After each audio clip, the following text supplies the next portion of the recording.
tous et bienvenue dans cette nouvelle vidéo. Aujourd'hui on va parler d'un concept de chimie dont on n'a pas encore parlé sur ma chaîne qui est les réactions acido-basiques.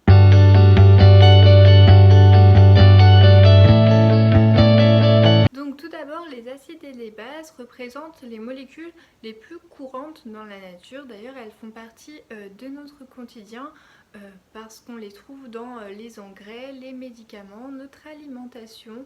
Et donc en fait, les acides et les bases sont au centre de notre vie et même de notre organisme. Et vous savez que certains mécanismes métaboliques de notre organisme sont régis par des réactions acido-basiques. J'en ai d'ailleurs fait une vidéo sur les réactions acido-basiques de notre organisme, donc qui n'est pas du programme du lycée par rapport à cette vidéo, mais qui est plus un programme de supérieur, mais qui est très intéressante et je vous mettrai la vidéo dans la barre de description. Alors on va aborder ce chapitre par un premier point qui est en fait pour introduire le concept d'acide et de base qui est donc la ionisation dans l'eau, la ionisation des molécules.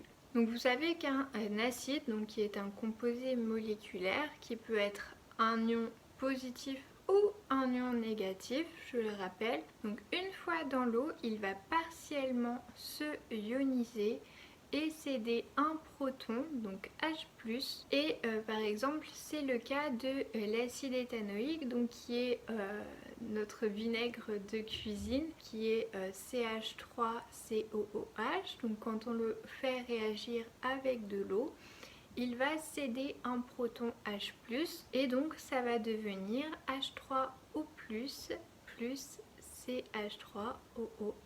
Et donc dans cette vidéo, je vais vous donner la définition d'un acide et d'une base. Donc il existe plusieurs définitions.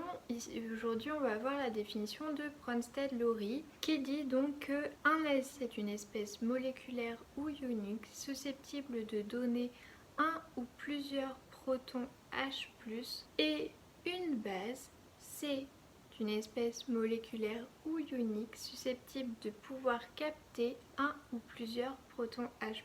Et donc en fait on peut résumer ces définitions par le fait que acide, donc double flèche, base plus H+. Alors attention, parce que cette schématisation de définition bien sûr est symbolique, il n'existe pas de proton H+ libre. Et donc vous l'avez compris, pour qu'un acide libère un proton, il faut une base susceptible d'accueillir ce proton et inversement. Et donc on constate qu'un acide correspond toujours à une base conjuguée et inversement. Et c'est là qu'on voit apparaître les fameux couples acido-basiques. Donc il y a quelques couples acido-basiques à connaître selon votre niveau d'étude, par exemple la soude, l'eau, les acides par exemple éthanoïques comme je vous l'ai dit. L'acide sulfurique aussi est à connaître. Je vous les citerai pas dans cette vidéo parce que ça peut être un petit peu barbant et ça va faire prolonger cette vidéo, mais vous les faites retrouver facilement dans vos livres de chimie ou alors sur internet tout simplement. Alors lorsqu'un acide se dissocie entièrement dans l'eau, on parle d'un acide fort. Et lorsqu'il ne se dissocie que partiellement dans l'eau, on parle d'un acide faible. Et c'est aussi valable pour la base. Donc lorsque la base se dissocie entièrement dans l'eau, on parle d'une base forte. Et lorsque elle ne se dissocie pas complètement dans l'eau, on parle d'une base faible. Et donc on a pu se rendre compte dans certains exemples que l'eau agit comme une base parce qu'elle peut capter un ion H+ et donner H3O+, et elle peut céder un ion H+ et alors donner HO-. Elle se comporte alors comme un acide. Et la capacité d'une espèce à se comporter comme un acide et une base, donc la capacité en l'occurrence ici de l'eau comme je vous l'ai décrite, est qualifiée d'ampholyte ou d'amphotère. Et bien sûr c'est à retenir car cette caractéristique de l'eau est très importante.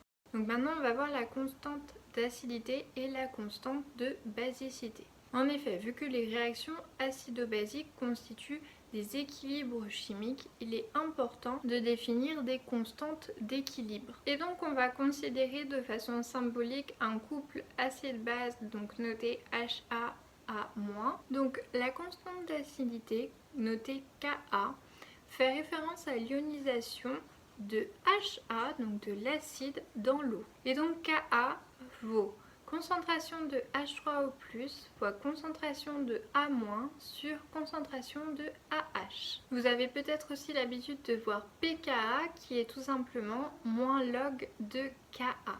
Alors il faut faire très attention à ces constantes d'équilibre parce qu'il faut qu'elles soient calculées à l'équilibre bien sûr.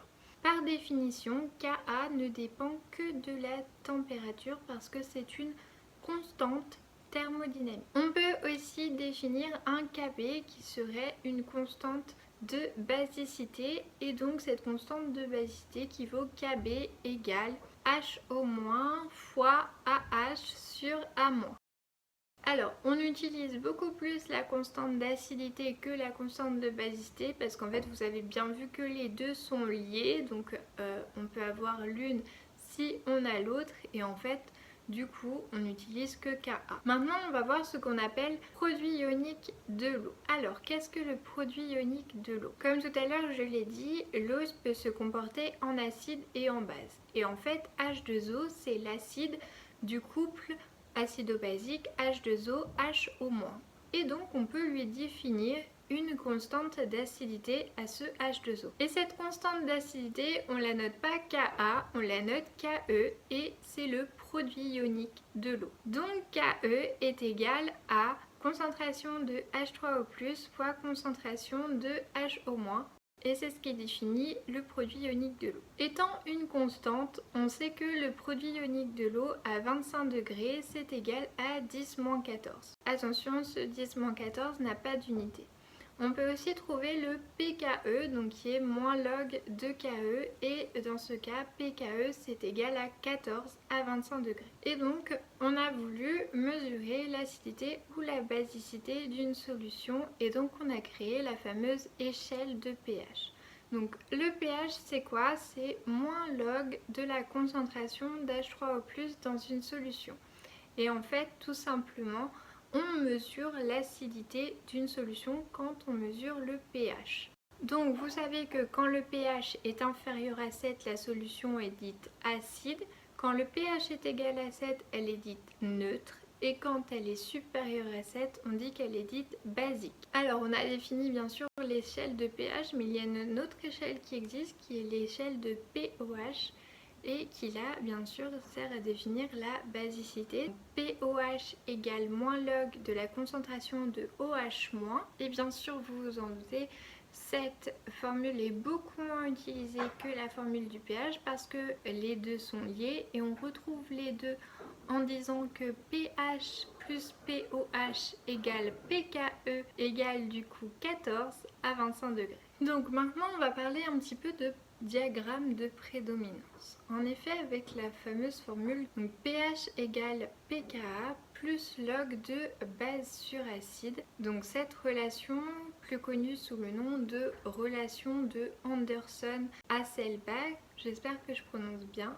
Cette relation va nous permettre de déterminer les domaines de prédominance de l'acide et de la base conjuguée en fonction du pH. Par exemple, si pH égale pKa, alors la concentration d'acide est égale à la concentration de base. Si pH est supérieur à pKa, alors la base prédomine. Et si pH est inférieur à pKa, alors l'acide prédomine. Et donc on peut résumer ça sur un diagramme de prédominance que je vous fais tout de suite sur la carte mentale. Et voilà, c'est tout pour cette vidéo sur les réactions acido-basiques.